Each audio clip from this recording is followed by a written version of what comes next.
ಸ್ವಾತಂತ್ರ್ಯ ಬಂದು 13-12 ವರ್ಷಕ್ಕೆ ಏನು ಯುದ್ಧ ಆಯ್ತು ಆ ಸಂದರ್ಭದಲ್ಲಿ ನೆಹರು ಅವರು ತೆಗೆದುಕೊಂಡಂಥ ಡಿಸಿಷನ್ನ 40 ವರ್ಷ ಆಗಕ್ಕೆ ಬಂತು. ಈಗಲೂ ಉಗಿತಾರೆ, ಈಗಲೂ ಬೈತಾರೆ, ಈಗಲೂ ಅದು ರಕ್ಷಣಾ ವಿಚಾರ, ರಕ್ಷಣಾ ನೀತಿಗೆ ಸಂಬಂಧಪಟ್ಟ ವಿಚಾರ ಅಲ್ವಾ ಸರ್?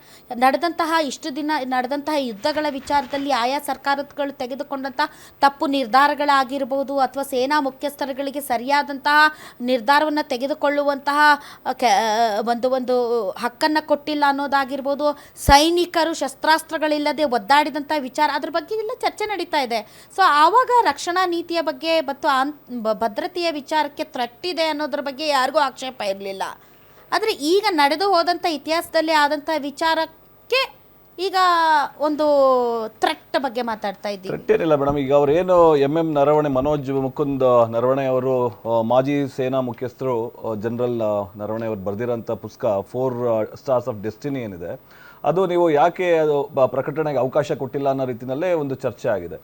ಸೊ ಆ ರೀತಿ ಅದರಲ್ಲಿ ಇರೋಂಥ ಒಂದು ಗಂಭೀರವಾದಂಥ ಸೂಕ್ಷ್ಮವಾದಂಥ ದೇಶದ ಭದ್ರತೆ ಮತ್ತು ಆಂತರಿಕವಾದಂಥ ವಿಚಾರ ಅಲ್ಲಿ ಪ್ರಸ್ತಾಪ ಇರೋದ್ರಿಂದ ಅದು ಪ್ರಾಬಬ್ಲಿ ಅದು ಪ್ರಕಟಣೆಗೆ ಅವಕಾಶ ಸಿಕ್ಕಿಲ್ಲ. ಆ ರೀತಿ ಏನಾದರೂ ಅವರಿಗೆ ಸರ್ಕಾರಕ್ಕೆ ಮುಜುಗರಕ್ಕೆ ಇಡುವಂತಹ ಸರ್ಕಾರದ ನಿರ್ಧಾರಗಳು ಎಷ್ಟು ಪೇಲವವಾಗಿದ್ದವು, ಗಟ್ಟಿತನದಿಂದ ಕೂಡಿರ್ಲಿಲ್ಲ ಅನ್ನೋ ವಿಚಾರಕ್ಕೆ ಏನಾದ್ರೂ ಅಬ್ಜೆಕ್ಷನ್ ಇರೋದ್ರಿಂದ ಆ ರೀತಿ ನಾವ್ಯಾಕೆ ಅನ್ಕೋಬೇಕು? ಅಲ್ಲ, ಆ ತರ ರಾಹುಲ್ ಗಾಂಧಿ ಅವರು ಮಾತಾಡಿದ್ದಾರೆ, ಅವರು ನೋಡಿ ಮೇಡಮ್, ಮತ್ತು ಆ ತರ ಅವ್ರು ಬರ್ದಿದ್ದಾರೆ ಅನ್ನುವಂತ ವಿಚಾರಗಳು ಬಯಲಾಗಿವೆ.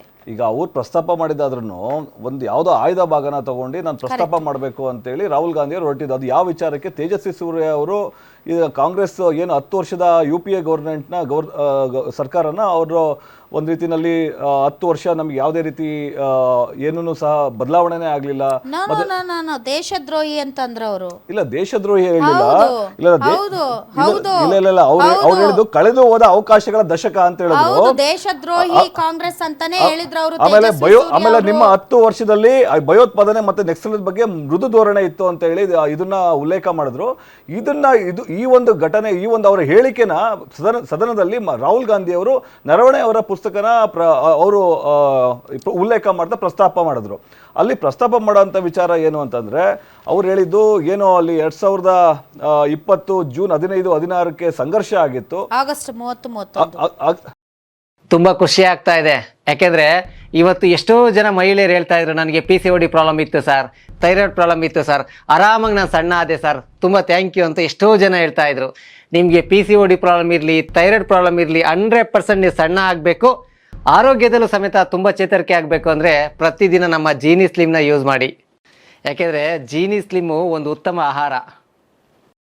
ಜೂನ್ 15-16 ಆಗಸ್ಟ್, ಓಕೆ ಇಲ್ಲ ಮೇಡಮ್, ಆಗಸ್ಟ್ ಜೂನ್ 15-16 ಅನ್ಸುತ್ತೆ, ಓಕೆನಾ? ಸೊ ಇಂಥ ಸಂದರ್ಭದಲ್ಲಿ ನಾವು ಅವಾಗ ಸಂಪರ್ಕ ಮಾಡಿದ್ವಿ ಸರ್ಕಾರಕ್ಕೆ ಅಂತೇಳಿ. ಆ ಸಂದರ್ಭದಲ್ಲಿ ರಾಜನಾಥ್ ಸಿಂಗ್ ಅವರಿಗೆ ಸಂಪರ್ಕ ಮಾಡಿದ್ವಿ CDS ಅವ್ರ ಮೂಲಕ. ನಮಗೆ ಯಾವುದೇ ರೀತಿ ಪ್ರಧಾನಮಂತ್ರಿ ಅವ್ರ ಕಡೆಯಿಂದ ಬಂದಿಲ್ಲ ಅಂತೇಳಿ, ಬಟ್ ಸೂಚನೆ ಸಿಕ್ಕಿದೆ ಅವರಿಗೆ ಎಲ್ಲ ರೀತಿಯಲ್ಲಿ ಏನು ಮಾಡಬೇಕು ಅಂತೇಳಿ, ಅಲ್ಲಿ ಯಾವ ರೀತಿ ನಮ್ಮ ನಡೆ ನುಡಿ ವರ್ತನೆ ಇರಬೇಕು ಅಂತೇಳಿ. ಆ ದೃಷ್ಟಿ ಅಷ್ಟೇ ಅವ್ರು ಅಲ್ಲಿ ಸರ್ಕಾರ ಆ ಸಂದರ್ಭ ಅಲ್ಲಲ್ಲ, ಒಂದು ರಾಜತಾಂತ್ರಿಕವಾದಂಥ ನಿರ್ಧಾರ ನೋಡಿ. ಆ ಸಂದರ್ಭದಲ್ಲಿ 2020 ಕೋವಿಡ್ ಆದಮೇಲೆ ಸಾಕಷ್ಟು ದೇಶ ತಲ್ಲಣಗೊಂಡು ಬೇರೆ ಸಾಕಷ್ಟು ಬದಲಾವಣೆಗಳೆಲ್ಲ ಆಗಿರುತ್ತೆ.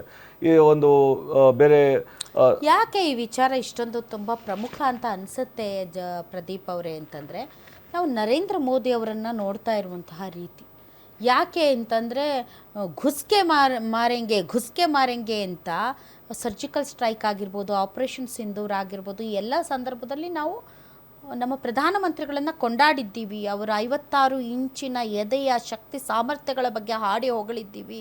ಅವರು ತೆಗೆದುಕೊಳ್ಳುವಂಥ ನಿಷ್ಠೂರವಾದಂಥ ನಿರ್ಧಾರಗಳ ಬಗ್ಗೆ ನಾವು ಎಷ್ಟೋ ಹೆಮ್ಮೆ ಪಡ್ತಾ ಇದ್ವಿ. ಅಂತಹ ನರೇಂದ್ರ ಮೋದಿ ಅವರು ಈಗ ಭಾಳಷ್ಟು ಜನ ಆರ್ಮಿ ಅವ್ರನ್ನ ಕೇಳಿ ಪಾಕಿಸ್ತಾನವನ್ನು ಒಂದು ಟ್ಯಾಂಕರ್ ಇಟ್ಟು ಉಟಾಯಿಸ್ಬಿಡ್ತೀವಿ ಅಂತ ಹೇಳ್ತಾರೆ. ಇಟ್ಸ್ ಸೋ ಈಸಿ, ಯಾಕಂದರೆ ನಮ್ಗೆ ಅಲ್ಲಿ ನಮಗೆ ಗಡಿ ನಮಗೆ ನಿರ್ಧಾರ ಆಗಿದೆ. ಬಟ್ ಚೈನಾದಂತಹ ಶಕ್ತಿಶಾಲಿ ಮತ್ತು ಬಲಿಷ್ಠ ಶತ್ರುವಿನ ವಿರುದ್ಧ ನಾವು ಯುದ್ಧಕ್ಕೆ ರೆಡಿ ಆಗಬೇಕು ಅಂತಂದರೆ ಅದಕ್ಕೆ ತನ್ನದೇ ಆದಂತಹ ಒಂದು ಸನ್ನದ್ಧತೆ ಬೇಕು ಮತ್ತು ಒಂದು ಗಟ್ಟಿಯಾದ ನಿರ್ಧಾರ ಬೇಕು.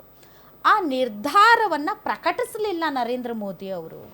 ಯಾವ ನರೇಂದ್ರ ಮೋದಿ ಅವರ ನಿರ್ಧಾರಗಳನ್ನು ಹಾಡಿ ಹೊಗಳ್ತೀವಿ, ಅಂತಹ ನರೇಂದ್ರ ಮೋದಿ ಅವರು ಆ ಒಂದು ದುರ್ಲಭ ಸಮಯದಲ್ಲಿ ಒಂದು ಸರಿಯಾದ ನಿರ್ಧಾರವನ್ನು ತೆಗೆದುಕೊಂಡು ಸೇನೆಗೆ ಶಕ್ತಿ ತುಂಬಲಿಲ್ಲ ಅನ್ನೋದು ಇವತ್ತು ಚರ್ಚೆ ಆಗ್ತಾ ಇರೋ ವಿಚಾರ. ಕರೆಕ್ಟ್. ಲೋಕಸಭೆಯಲ್ಲಿ ಚರ್ಚೆ ಮಾಡ್ತಾ ಇರೋ ಸಂದರ್ಭದಲ್ಲಿ ತೇಜಸ್ವಿ ಸೂರ್ಯ ಅವರು ಕಾಂಗ್ರೆಸ್ನ ಇತಿಹಾಸವನ್ನು ಮಾತಾಡಿದ್ರು. ಕಾಂಗ್ರೆಸ್ಸು ದೇಶಭಕ್ತಿಯನ್ನು ಹೊಂದಿಲ್ಲ ಅನ್ನೋ ಮಾತನ್ನು ಹೇಳಿದ್ರು. ಈ ವಿಚಾರದಲ್ಲಿ ರಾಹುಲ್ ಗಾಂಧಿಯವರು ತೀಕ್ಷ್ಣವಾಗಿ ಪ್ರತಿಕ್ರಿಯೆಯನ್ನು ಮಾಡಿದ್ರು. ಮತ್ತು TMC ಎಲ್ಲವೂ ಕೂಡ ಗಲಾಟೆ ನಡೀತು. ಆ ಸಂದರ್ಭದಲ್ಲಿ ನಾನು ಕೂಡ ಅಲ್ಲಿದ್ದೆ, ಹೋಗಿದ್ದೆ ನಾನು ವೀಕ್ಷಣೆ ಮಾಡಲಿಕ್ಕೆ. ಆದರೆ ಅಲ್ಲಿ ನಿಯಮಗಳ ಬಗ್ಗೆ ಅವರು ಒಂದಷ್ಟು ಪ್ರಸ್ತಾಪ ಮಾಡಿದ್ರು. ಲೋಕಸಭೆ ಕೆಲವೊಂದು ನಿಯಮಗಳ ಆಧಾರದ ಮೇಲೆ ನಡೀತದೆ. ಇಲ್ಲಿ ಪ್ರಸ್ತಾಪನೆ ಮಾಡಬಾರ್ದು, ಚರ್ಚೆನೇ ಆಗಬಾರ್ದು ಅನ್ನೋದಕ್ಕಿಂತನೂ ಅವರು ನಿಯಮಗಳಿಗೆ ಕಟ್ಟಿಬಿದ್ದಿದ್ರು. ಬಿರ್ಲಾ ಅವರು ನಿಯಮಗಳನ್ನು ಪ್ರಸ್ತಾಪ ಮಾಡಿದ್ರು. ನಿಯಮಗಳಲ್ಲಿ ಅವರು ಮೊದಲನೇದಾಗಿ 349 ಒಂದು ಓದ್ಬೇಡ್ತೀವಿ, ವೀಕ್ಷಕರಿಗೆ ಗಮನಕ್ಕೆ ಬರಲಿ. ಕನ್ನಡದಲ್ಲಿ ಇರ್ಲಿ ಸರ್, ಕನ್ನಡದಲ್ಲಿ ಇದೆ. ಯಾಕೆ ಅಂತಂದ್ರೆ ಈಗ ಒಂದು ನಾನು ನಿಮಿಷ ಹೇಳ್ತೀನಿ. ಸರ್, ಈಗ ನಿಮ್ಮ- ಯಾವ ನಿಮ್ಮ ನಿಯಮಗಳ ಎಲ್ಲ ಆಧಾರದ ಪ್ರಶ್ನೆಗೆ ಮೇಲೆ ಉತ್ತರ ಕೊಡ್ತೀನಿ. ಯಾವ ನಿಯಮಗಳ ಅದ್ರ ಬಗ್ಗೆ ನಾನು ಮತ್ತೆ ಸಮೀವುಲ್ಲಾ ಸರ್ ಅದ್ರ ಬಗ್ಗೆ ಮಾತಾಡಿದ್ವಿ. ಯಾವ ನಿಯಮಗಳ ಆಧಾರದ ಮೇಲೆ 349, 352, 353 ನಿಯಮದ ಪ್ರಕಾರ 349 ಓದ್ಬಿಡ್ತೀನಿ. ಎಲ್ರಿಗೂ ಗಮನಕ್ಕೆ ಬರಲಿ ಮೇಡಮ್, ಅದು ಏನಿದೆ ಅಂತ. ಸದನದಲ್ಲಿ ಸರ್ಕಾರದಿಂದ ಪ್ರಮಾಣೀಕೃತವಲ್ಲದ ಯಾವುದನ್ನು ಇಡಬಾರ್ದು ಅಂತ ಅವರು ತಡೆ ಒಡ್ಡಿದ್ರು. Fair enough. ನಾನು ನಿಯಮಗಳ ಬಗ್ಗೆ ಅಬ್ಜೆಕ್ಷನ್ ಇಲ್ಲ. ಎತ್ತಿದ ವಿಚಾರದ ಬಗ್ಗೆ ನಾವು ಇವತ್ತು ಚರ್ಚೆ ಮಾಡ್ತಾ ಇದ್ದೀವಿ. ರಾಹುಲ್ ಗಾಂಧಿ ಅವರು ಪ್ರಸ್ತಾಪಿಸಿದ ವಿಚಾರದ ಬಗ್ಗೆ ಚರ್ಚೆ ಮಾಡ್ತಾ ಇದ್ವಿ.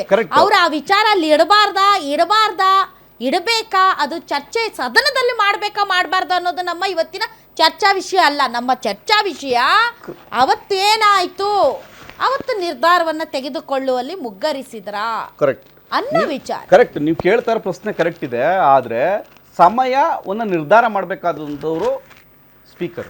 ಈ ಪ್ರಶ್ನೆ ನೀವು ಪ್ರಶ್ನೆ ಇಲ್ಲಿ ಕೇಳಿ. ಸದನದಲ್ಲಿ ಬೇಡ ಬಿಡಿ, ಚರ್ಚೆನೆ ಬೇಡ. ಆ ಅದು. ಚರ್ಚೆ